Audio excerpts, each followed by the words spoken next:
এবার প্রান্তিক কৃষকদের জন্য বরাদ্দ রাখা কৃষি ঋণে থাবা বসিয়েছেন কোটিপতি ও কর্পোরেট গ্রাহকরা। কেন্দ্রীয় ব্যাংকের হিসাবে মোট বরাদ্দের প্রায় 1/3 নিয়ে গেছেন ওইসব ধনীরা। ফলে কাঙ্ক্ষিত অর্থ থেকে বঞ্চিত হয়েছেন প্রকৃত কৃষক। কেন্দ্রীয় ব্যাংক বলছে, বিষয়টি খতিয়ে দেখা হচ্ছে গুরুত্বের সাথে। দেশের খাদ্য নিরাপত্তা নিশ্চিতে গুরুত্বপূর্ণ ভূমিকা কৃষিখাতের। তাই প্রয়োজনীয় সহায়তা নিশ্চিতে প্রতি বছর কৃষিঋণ বিতরণের লক্ষ্যমাত্রা বাড়ায় বাংলাদেশ ব্যাংক, যেখানে সুদের হার থাকে তুলনামূলক কম। অথচ এসব ঋণের বড় অংশই চলে যাচ্ছে কোটিপতি গ্রাহকদের পকেটে, যা উঠে এসেছে কেন্দ্রীয় ব্যাংকের প্রতিবেদনে। তথ্য বলছে, গত সেপ্টেম্বর পর্যন্ত বিতরণ করা কৃষি ঋণের পরিমাণ ৭৫,২০০ কোটি টাকা। এর মধ্য থেকে ১৫,২৭৮ কোটি টাকা নিয়েছেন ১০ কোটি টাকার উপরের সম্পদশালী গ্রাহক বা কর্পোরেট প্রতিষ্ঠানগুলো, যা মোট বিতরণ করা ঋণের ২০%। এসব প্রতিষ্ঠান মূল কৃষির বাইরে বিনিয়োগ করে উৎপাদনশীল খাতে। ফলে বঞ্চিত হওয়ার আশঙ্কায় থাকেন প্রান্তিক কৃষক। আর বিষয়টি খতিয়ে দেখার কথা বলছে বাংলাদেশ ব্যাংক। কোনো গ্রাহক, সে কর্পোরেট গ্রাহক হোক বা ক্ষুদ্র গ্রাহক হোক, সে যখন কৃষি ঋণের আওতায় ওই সংজ্ঞার মধ্যে পড়ে এরকম ঋণ গ্রহণ করতে চায় এবং ব্যাংক যদি দেখে হ্যাঁ তার যে প্রকল্প সেটা কৃষি ঋণ হিসেবেই, তার আকার যাই হোক, এটাকে কৃষি ঋণ হিসেবেই চিহ্নিত করা যায়, অবশ্যই তার সেটা কৃষি ঋণে অন্তর্ভুক্ত হবে। কৃষি ঋণ নীতিমালা অনুযায়ী সর্বোচ্চ ৫৫% বরাদ্দ থাকে শস্য ও ফসল খাতে। এই অর্থ পাওয়ার কথা প্রান্তিক কৃষকদের। এছাড়া প্রাণী সম্পদে ২০%, মৎস্য খাতে ১৩%, বাকি ১২% নিতে পারেন বড় গ্রাহকরা। অথচ নীতিমালার বরখেলাপ করে তাদের দেওয়া হয়েছে ২০%-এর উপরে। শুধু তাই নয়, বিতরণ করা ঋণের মধ্য থেকে প্রায় ৩০%-ই নিয়ে গেছেন কোটিপতি গ্রাহকরা। কৃষি খাতে, কৃষির যে সেক্টরগুলো আছে, উপখাতগুলো আছে, সেখানে যাওয়ার কথা।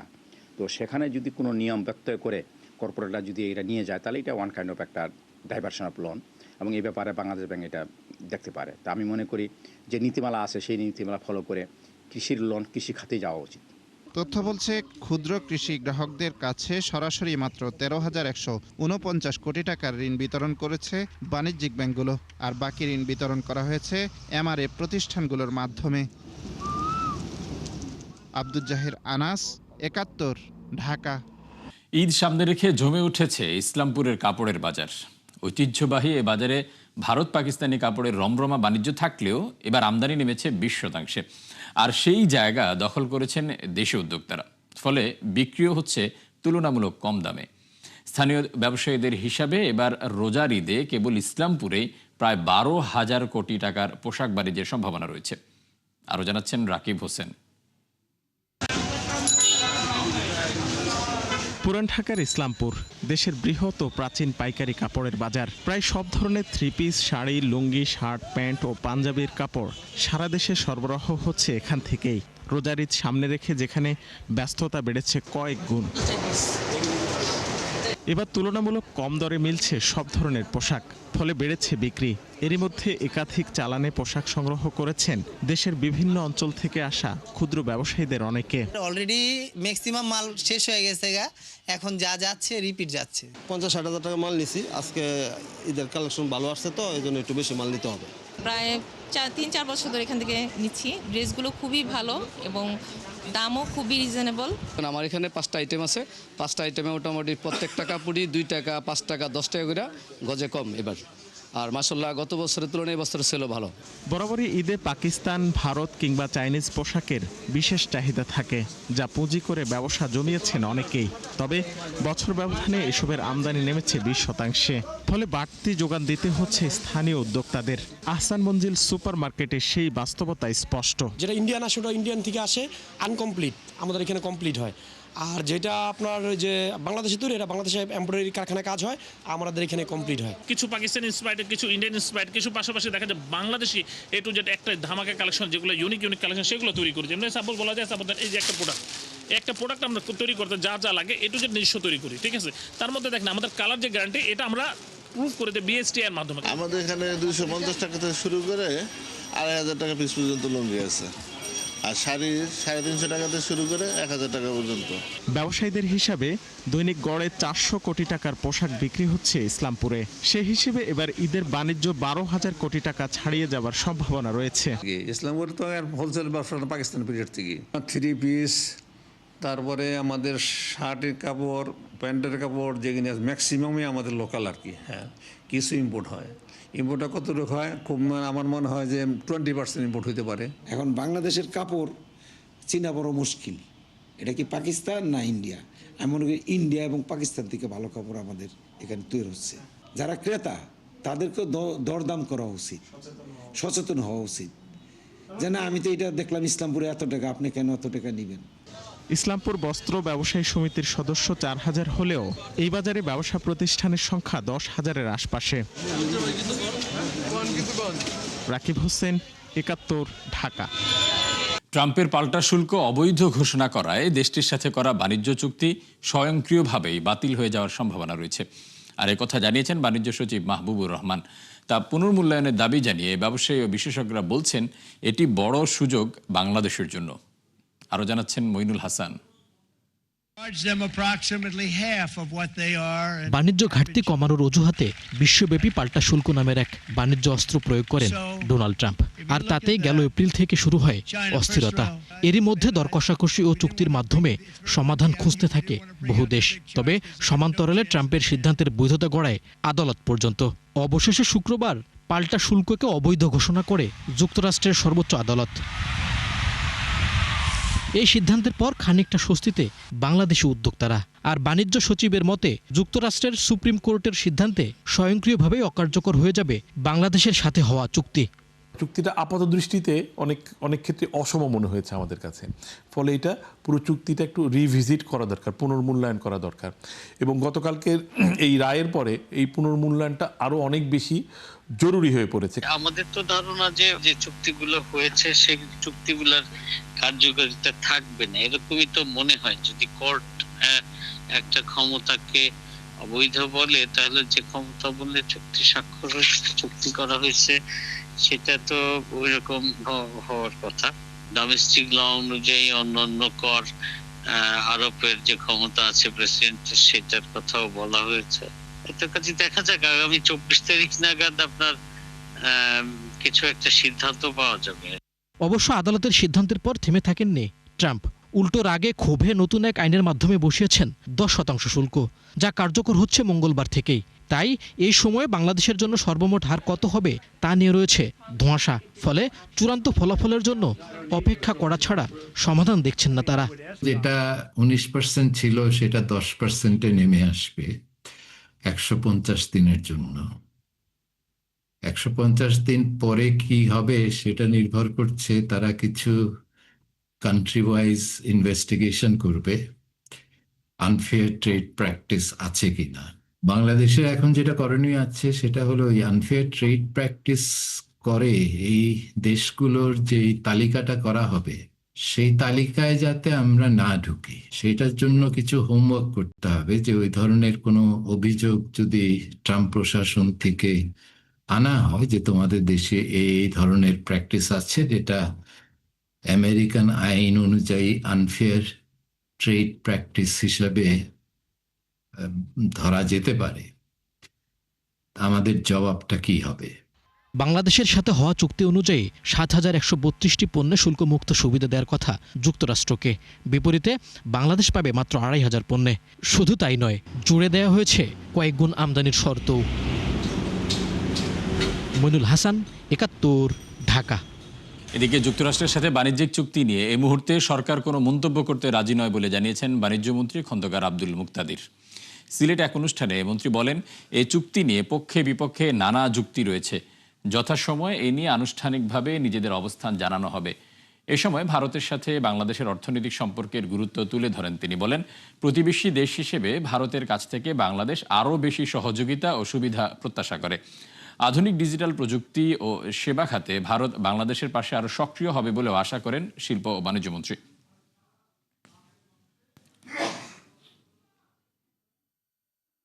এই চুক্তি সম্পর্কে এই মুহূর্তে আমি আপনাকে কিছুই বলবো না, কারণ এই চুক্তির পক্ষে বিপক্ষে বিভিন্ন ধরনের কথা এসেছে।